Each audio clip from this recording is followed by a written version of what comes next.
Magandang araw mga bata!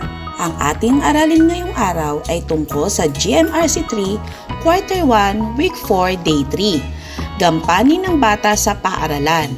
Sa ating pag-aaral, mas mauunawaan natin kung paano tayo magiging responsableng mag-aaral sa pamamagitan ng pagsunod sa ating mga tungkulin.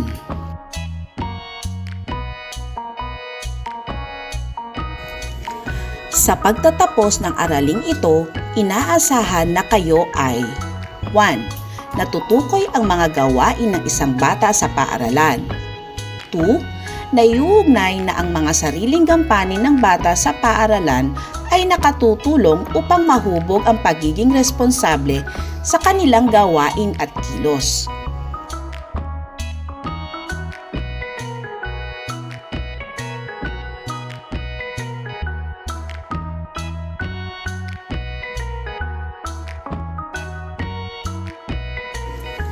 Bago tayo magsimula, balikan muna natin ang tinalakay natin kahapon.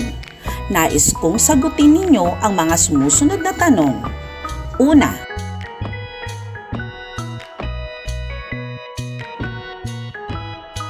tungkol saan ang naging talakayan kahapon? Ikalawa, ano-ano ang mga alituntunin na dapat nating sundin sa paaralan?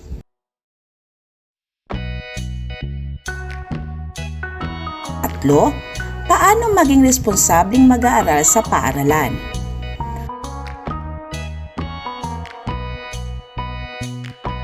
Pang-apat, magbigay ng sitwasyon na naipamalas mo sa paaralan ang pagiging responsableng mag-aaral.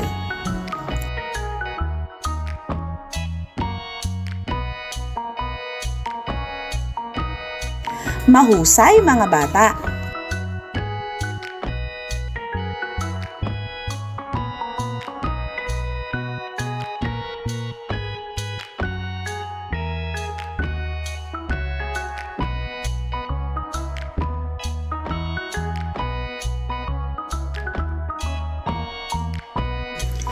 Pagkatapos nating talakayin ang nilalaman ng araling ito, inaasahan na natutukoy ang mga gawain ng isang bata sa paaralan. B. Naiuugnay na ang mga sariling gampanin ng bata sa paaralan ay nakatutulong upang mahubog ang pagiging responsable sa kanilang gawain at kilos. Susing salita, mahalagang konsepto. Ngayon ay ating aalamin, pag-uusapan ang ilang salita upang mas maunawaan ang ating aralin. A. Gampanin. Tumutukoy sa responsibilidad, kaakibat nito ay ang kahalagahan na kailangang gampanan ng bawat tao gaya ng pag-aaral, pagsunod sa mga alituntunin at gawain. B. Mahubog. Kakayahang bumuo o turuan ang tao ng tamang asal at pag-uugali. Mahahalagang pag-unawa, susing idea, larawan ng mga bagay. Paderlaya ay paraan ng pagbibigay ng kaalaman na isusulat sa papel, metacards at ipapaskil ito sa pader upang mabasa ng mga mag-aaral. Layunin nito, maipakita ang bawat sagot ng mga mag-aaral at iproseso ng guro ang mga sagot. Tukuyin at isulat sa makulay na papel o colored paper ang mga gawain ng mag-aaral sa paaralan. Idikit ito sa larawan na naihanda ng guro sa pisara o graphic organizer.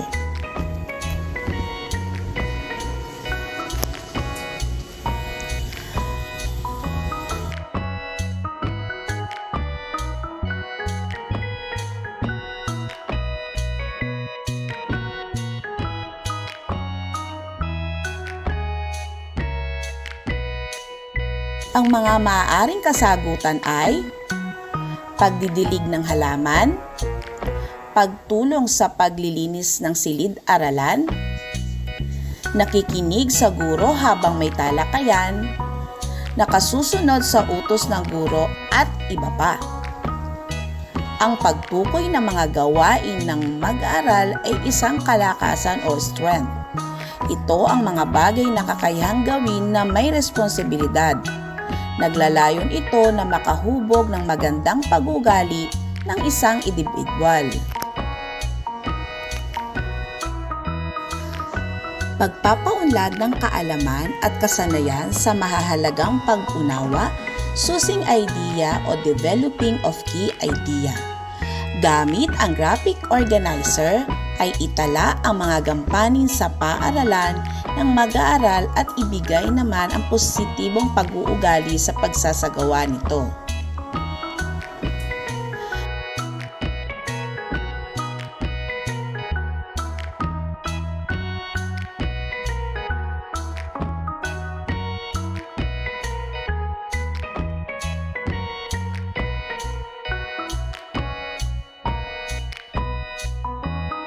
Tama, ang bawat gampaning inyong nasabi ay mahalaga upang mas mapaunlad ninyo ang inyong sariling kakayahan, maging madisiplina at responsableng mag-aaral. Pagpapalalim ng kaalaman at kasanayan sa mahahalagang pag-unawa, susing idea or deepening of key idea. Pag-usapan natin.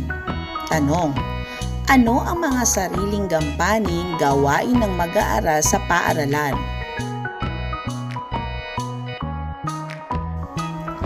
Paano nakatutulong ito upang mahubog ang pagiging responsable sa kanilang gawain at kilos? Magbigay ng mga karanasan na nahubog ang pagiging responsableng mag-aaral at paano ito nabago ang iyong gawi at kilos.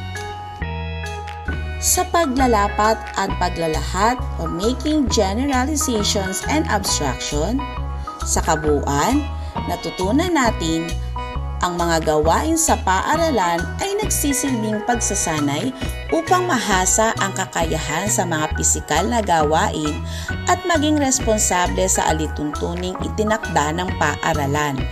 Ang pagsunod sa sariling gampanin ay nakatutulong upang mahubog ang pagiging responsable na mag-aaral tungo sa maayos na gawain at kilos.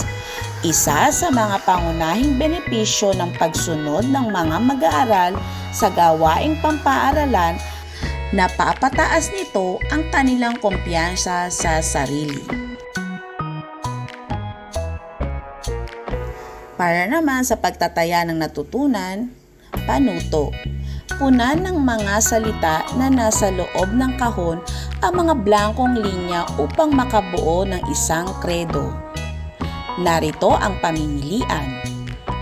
Nasusunod, gawain, responsable, kilos, mahubog.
Ang mga wastong kasagutan ay: una, responsable. Pangalawa, nasusunod. Pangatlo, gawain.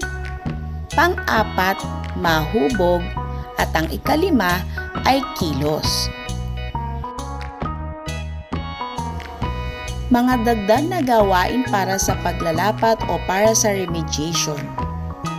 Gumuhit ng malaking puso sa malinis na papel. Isulat ang 5 sitwasyon na ang batang katulad mo ay dapat magpakita o maisagawa ang pagiging responsable sa paaralan. Lagyan ito ng disenyo at kulayan upang mas mapalabas ang ganda ng iyong obra.